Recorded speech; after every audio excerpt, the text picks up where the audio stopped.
सहारा enterprises तुमच्या स्वप्नातली गाडी आता कमी किमतीत। इचलकरंजी शहरालगत असलेल्या कबनूर चंदूर रोडवर कोन्नूर पार्क मधल्या सहारा एंटरप्राइजेस इथं पश्चिम महाराष्ट्रातली विविध बँका आणि फायनान्स कंपन्यांनी जप्त केलेल्या जुन्या दुचाकी आणि चारचाकी गाड्यांची विक्री केली जाते।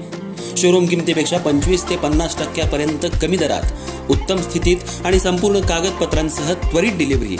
दुचाकी 20,000 पासून पुढे तर चारचाकी 50,000 पासून पुढे। आपल्या पसंतीची कार किंवा बाईक आता अगदी परवडणाऱ्या दरात घेऊन जा। विश्वास, पारदर्शक व्यवहार आणि उत्तम सेवा हेच आमचं वैशिष्ट्य। पत्ता Konnur park, Kabnur Chandur road, Ichalkaranji. Proprietor Rajubhai आजगर।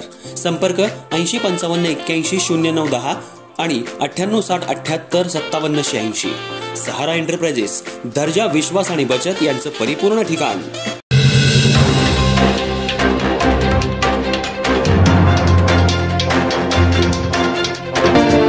नमस्कार, मी तेजस्विनी मगदूम।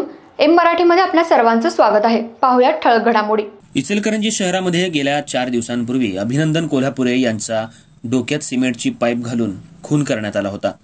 आज यातील संशयित आरोपी पंकज चव्हाण याला शिवाजीनगर पोलिसांनी तपासासाठी घटनास्थळी आणि कबनूर भागामध्ये फिरवलं आणि गुन्ह्याची सविस्तर माहिती जाणून घेतली। इचलकरंजी शहरामध्ये अभिनंदन कोल्हापुरे यांची निर्घृण हत्या करण्यात आली होती।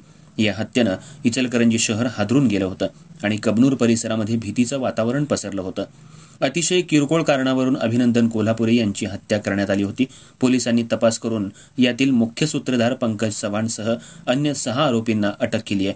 तर यातील पंकज चव्हाण याला आज कबनूर रोडवर असलेल्या फॅक्टरी रोडवर अभिनंदन कोल्हापुरे यांच्या घरापासून ते घडलेल्या घटनेच्या ठिकाणापर्यंत फिरवून घटनाक्रम कसा घडला याची माहिती पोलिसांनी घेतली। पोलिसांनी त्याच्याकडून उत्तम माहिती घेतली। ही हत्या का केली, कशी केली, नळकांडा आणि दगड कसा घेतला याची माहिती पोलिसांनी घेऊन पंकज चव्हाणला तपासासाठी फिरवलं। यावेळी भगिनींनी मोठी गर्दी केली होती। शहरामध्ये किरकोळ कारणावरून हाणामारी, खून यासारखे प्रकार वाढू लागलेत। पोलीस अशा गुन्हेगारांवर कठोर कारवाई करत आहेत। तसंच 2 दिवसांपूर्वी सोशल मीडियावर दहशत माजवणाऱ्या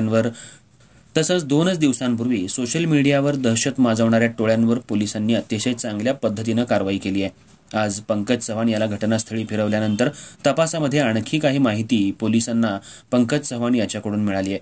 ज्या ठिकाणी खून करण्यात आला त्या ठिकाणी सुद्धा पोलिसांनी अतिशय कसून तपास केला असून पंकज चव्हाणकडेही कसून तपास सुरू आहे।